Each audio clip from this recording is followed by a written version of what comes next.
Hello, everybody. Welcome back to my channel. I am dedicating myself to making one video a day until something happens, because this is something I really want to get myself into, is doing more YouTube live videos and YouTube videos in general. I am part of a class right now, a Conscious Business Accelerator, and it is with 3 YouTubers who have made a huge impact on many people's lives. But we were in our live class today on our Zoom meeting, and we were talking about father wounds and healing father wounds. And this is something that I have worked through quite a bit of. Inner child healing is my specialty, and that's what I offer to a lot of people.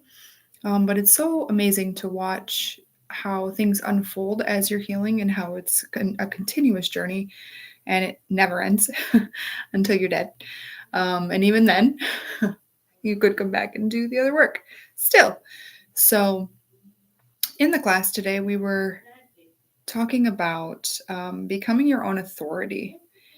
And as we were talking about these things, I was getting my own insights on how in my life that I am lacking discipline and lacking authority for myself because of my old construct of, childhood trauma, childhood wounds, the authority not being there on one half, and then the over authority of the other half. So it brought me to a place of contemplation of where am I lacking? And Aaron mentioned something about, I have some notes here. I'm just gonna pop them over here. So the father figure, right? When you have a father figure in your life who is overbearing or traumatizing, or, insert whatever, it creates these behavioral patterns or emotional patterns or things in your life that you have behaviors of as you grow older into an adult. So, and it's like a familial pattern. Now, what it brought me to was the fact that I actually didn't have a father figure growing up. So I'm finding in my life currently that I lack discipline, and I lack authority in my own self, because I had no one to teach me how to do that.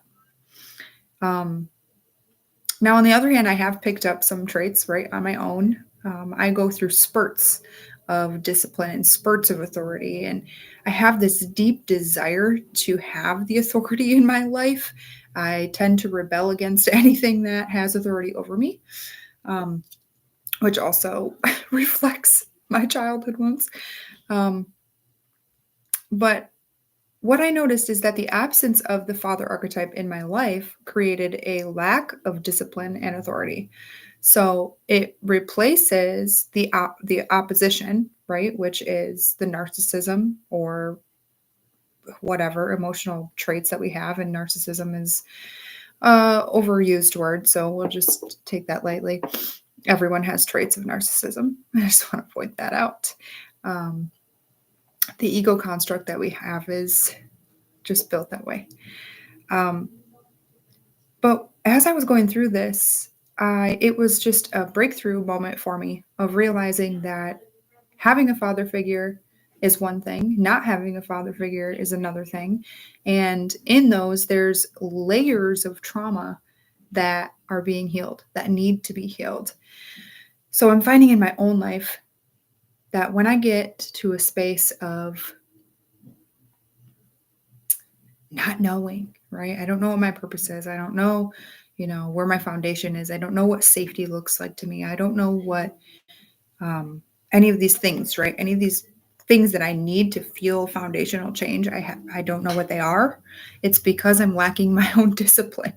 Yay.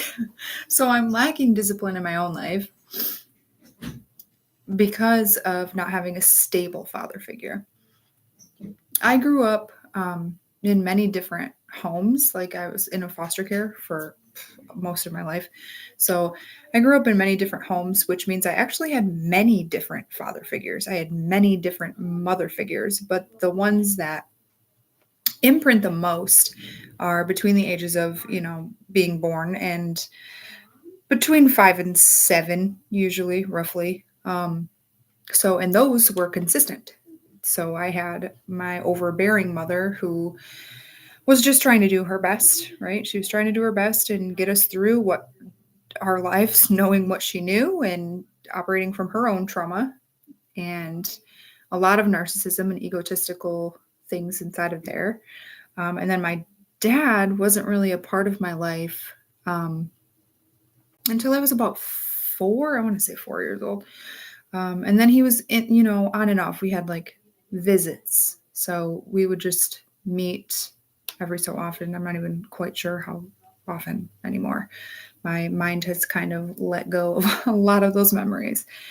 But in that space, I had father figures, I suppose, like my mom's partners. So it was a rotating amount of father figures, and these were not the greatest people, right? So the first one being my father not being present created an abandonment wound that honestly I didn't recognize until adulthood. But it does play in the subconscious very often until you address that. So I've been definitely addressing some abandonment wounds over the past few years. Also, drive, discipline, safety, security. But I tend to choose partners in my own who were much like my mother's partners, which lack some things and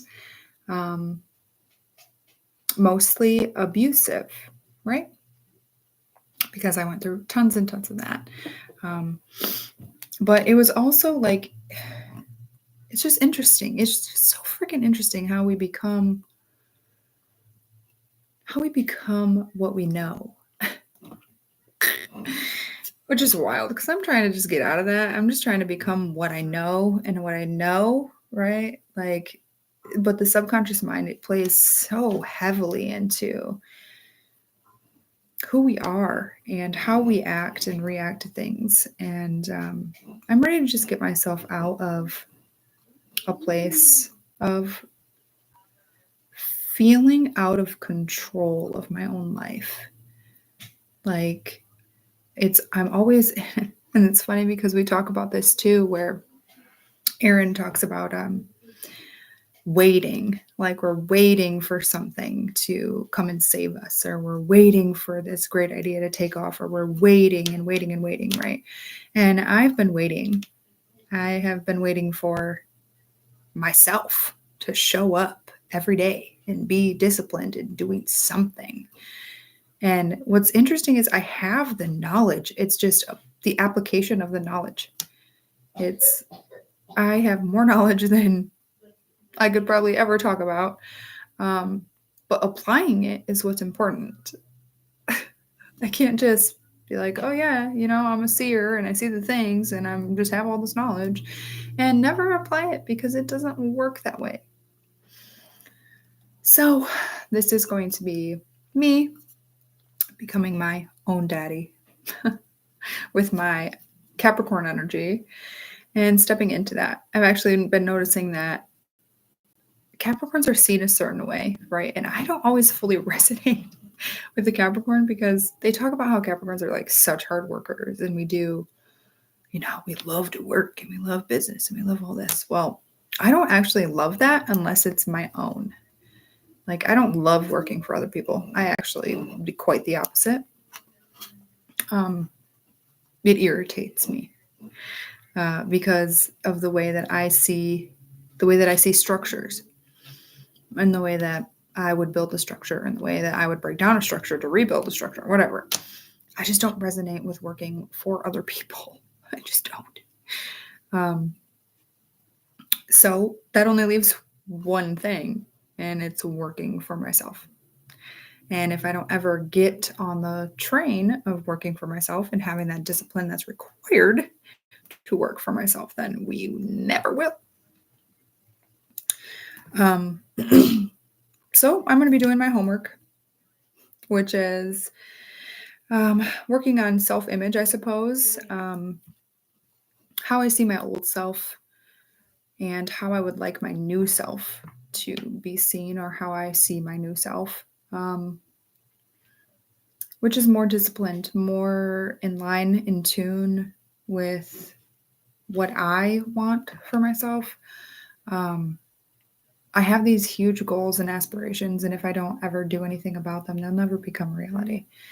And it was just 10-10 when I said that. So it's just time for that. So I am going to be voicing my opinion and setting clear boundaries and clear expectations for what I find to be important. I choose to go the other way a lot of the time, where I end up mothering more than I do fathering. So I'll end up doing the caring and the nurturing, and then I'll over nurture myself and others to a point where it's detrimental to my own mental health, physical health, energetical health, whatever. So I just need to be done with that. Like, I can absolutely nurture, but I am not here to save everybody. I am not here to be your mother. I am not here to coddle or whatever it is that you need me to do. I'm not. I can show you how to do that for yourself. And that's about it. Because it takes away my energy and my capacity for building my own business. And when I'm depleted from energy, I have none to give to self and to this business that is going to prosper when I get the discipline down. Another thing I took from today's video, and it was just the way that Aaron was speaking with everyone in the group. Just open, free-flowing, very vulnerable, very insightful as well. So, but just being himself. And I noticed that in my patterns that I don't speak like, I don't speak how I would if it was just me in a one-to-one situation. Like if I was sitting here with a friend and I was just speaking, it would not be very eloquent or whatever. It would just be. And I don't always do that because there's like this image in my head that's like, I don't know how to describe it. It's like I don't want other people to find me harsh or brash or to speak in a manner that seems some sort of way, right? But the thing about people and their voices and why it's so important to speak and to use your voice is because the people who resonate with you, they won't see you that way. We use our voices to trigger others, and a trigger doesn't always have to be bad. A trigger can trigger a breakthrough. It can trigger healing. It can trigger pain. It can trigger whatever. But what that does is opens the other person's mind to a state of awareness of what is happening. And when I don't speak my truth, I wouldn't even say truth, it just is. When I don't speak at all, I end up eating my words, right? I end up not expressing how I feel and how I see things and what is being shown to me. And then when that happens, I still become depleted of energy. If I were to just express what is on my mind and what is there and why it's there, and be honest with my own self and expressing it to another or expressing it here on this platform or wherever, right? Just openly expressing. If I don't do that, then I am not doing one of the literal purposes of having a human voice and one of personal purpose, which is to trigger, to enlighten, to awaken, to raise the vibration, to consciousness to whatever, right? So, one of my things that I'm going to be doing is really not caring what other people would, how they would receive what I say. I do everything with an open heart, and I do everything with an open mind and with consciousness at the forefront of what I say. So if it is triggering to some, it is because they are triggered, not because I am triggering. So the perspective is of that of the receiver. So that was pretty mind blowing as well today. Yeah. So these father wounds that are going to be healed over the next however long it takes. I don't care about the length of time. I'm usually in it for the long haul anyway. However long it takes, it takes. But I'm ready for it because I've been living this life without proper authority of myself for quite some time. I'm looking for that safety and security that I never had. So it's time to give it to myself, which is hallelujah. Thank you, Jesus. And it's great because I pulled some cards right after this meeting that was 2 hours long, and it was so freaking profound, like just so beautiful. If you ever get a chance to work with Aaron, I highly suggest that you do, or Victor, or Matt, or whatever, any one of them. They're quite amazing, and their stories are absolutely beautiful. So I pulled some cards, and I got the Ancient Forest Tracker, Medicine Man or Woman, and then Answering the Call on the bottom of the deck, right? Which tells me that I'm exactly on the path that I need to be on, which is always true, right? We're always on the path. It's just sometimes we're not fully in the vibration of the path, which we're not fully in the vibration of where we want to be on the path, I should say. But knowing this helps me quite a lot. Just putting in the effort, building a sturdy foundation, literally what Ancient Force means. Tracker is in the flow, right? And then the Medicine Woman obviously is being a medicine woman or man. And then Answering the Call is exactly what it says. There is a purpose that needs to be fulfilled. So here we are, doing the thing. We're going to be doing this every day. I have no idea what this content is going to turn out to be, but that's been one of my blockages, so I really don't care. It's going to be what it's going to be. I'm probably going to do a meditation before I come and do these, because most of my profound messages come when I'm about to go to bed, and I'm not going to get out of bed just to make a video. I don't get enough sleep as it is. I have very little children. So I'll probably end up doing meditations in the morning and then putting out a video, or when I feel called, or maybe multiple videos. I don't know at this point. One of the blockages has been content creation. Like, how would I even know what to say?